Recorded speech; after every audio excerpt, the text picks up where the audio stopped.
is in full swing at Bayside, and judging by the man in the foreground with his pajama pants, who will be soon preparing for his future as an unemployed addict. Come on, Shoeshine. Could be the reason you're walking without a woman. Yeah, you're walking with 2 other guys. Zack tells us that he is really not looking forward to Career Week. He would rather have someone, like his parents, supporting him for the rest of his life, and that's all that matters to Zack. It's Career Week at school, and everybody's excited. I'm not. I don't think there is any booths for sugar babies, Zack.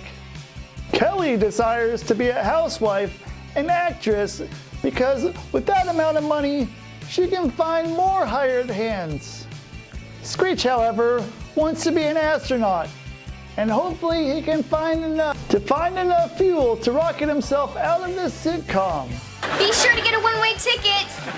Slater would rather kick Bally's undefeated champion Needik in the upcoming championship, and with a name like that, it probably doubles as a finishing move.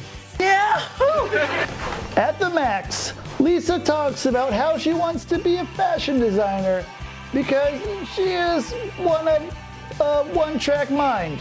Good answer, good answer. Max delivers the kids' orders and tells them he decided to be a restaurant owner over a magician because at flipping burgers, then making magic. He gets a top hat, and out of it comes a live chicken. That can't be very sanitary. Jessie wants to be a lawyer so she can finally put Zack Morris to justice. Kelly, actress, and have lots and lots of kids. But then Zack throws himself into the sexual arena and throws in a little innuendo of his own, hoping that he can help with the second one.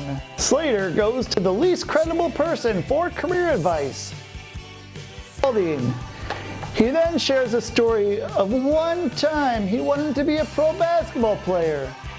Mr. Belding confesses he stopped playing because who would want to look at an overweight, middle-aged man with a beer belly hanging out of a tank top with giant love handles? Thank you. I just ate. I have a picture now of an overweight Dennis Haskins wearing a tank top 2 sizes too small and white gym shorts that are stained brown. Hence why he's the least credible person around, because anybody knows you play basketball, you can almost be guaranteed of no belly nor love handles. I'm just kidding. Slater, on the other hand, dozes off into a future career day at the Max. Max is still there with gray hair, glasses, and a cane. Mr. Belding is older with glasses, a bow tie, and a mustache, wearing the Cheap Fix collection to looking old and convincing.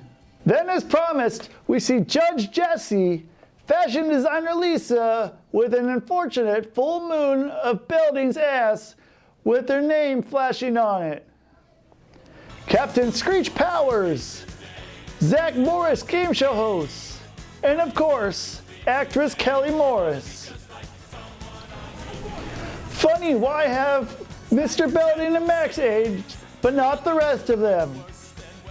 What, someone ate all the plaster backstage, thinking it's cookie dough? Then out of the Halloween Express store workshop comes Hulk, Peggy Bundy, Hogan. Zack and Screech fully embrace their homoerotic desires of driving Miss Bosom Buddies, which I'm sure is not the last time he'll think of that fantasy.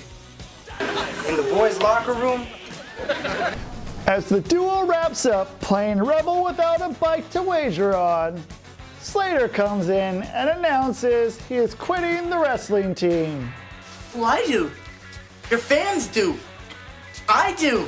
Back at the Max, Max tells Zack a story of how his mother got his father to get his butt into motion by doing work around the house.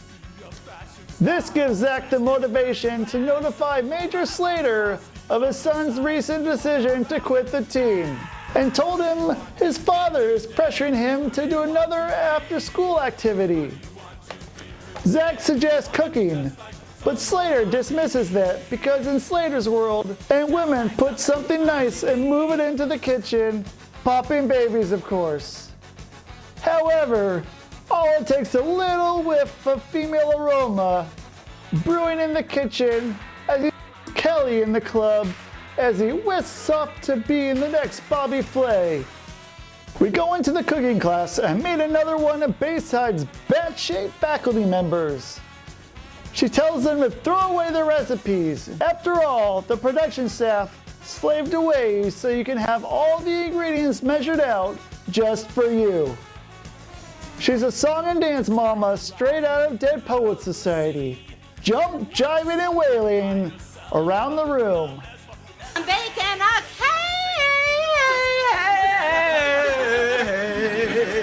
cake! More than you know, sir. They finally take their cakes out to be judged, and Slater's is the best one in the class. Zack realizes his plan is crumbling before him. It's moist. It's light. It's delicious. I'm a hula hoop. At the max, the girls are getting as moist as Nestle's Toll House cookies because he finally showed his sensitive side. Slater, I can't believe you made this cake. It's wonderful. I am really impressed. I never knew you were so sensitive.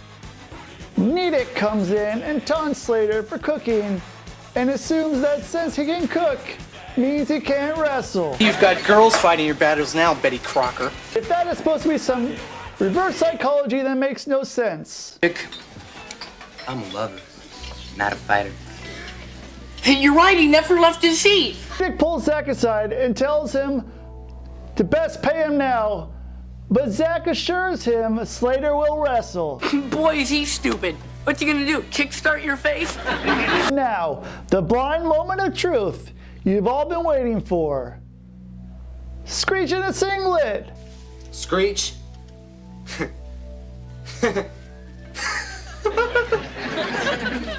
I can't grasp at this display of one-sidedness, and thankfully, for the rest of my eyesight, it will return once this is over. Take it on home, Zack.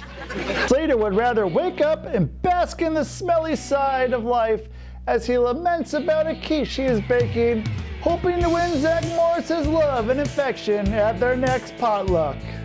It's finally the night of the big match, and the girls are still doing their most repetitive rap cheer ever. How about we get a better song, or I'm buying better earplugs. Screech as the Mant, but his ever grasshopper-like appearance only pisses Needik off to no end, that he ends up doing a reproduction of Flight of the Bumblebee. All right, Needik! Hand them over. Slater enters to challenge him, and of course pins him in no less than 20 seconds, because that's to the limited extent of the writer's knowledge in mat wrestling. Needik is finally pinned down and puts a cheap, contrived Bugs Bunny impression before hitting the hay. It's then Slater realizes that it's best to be served than do the serving. Yeah, well, my quiche blew up and I realized, hey, I didn't care. Fuck that. It's a man's world, and I'm going to get back for some more trash talk wrestling because, after all, one of these things is not like the other. Then, at an awkward what the fuck moment, Mr. Belding swoops down and cites Zack for gambling by giving him detention because apparently the show takes a great degree, even in the smallest infractions, even when it adds nothing to the plot at the end for an already complicated episode. Uh-huh. An all-expense-paid trip to detention here at lovely Bayside. The detention capital of the world.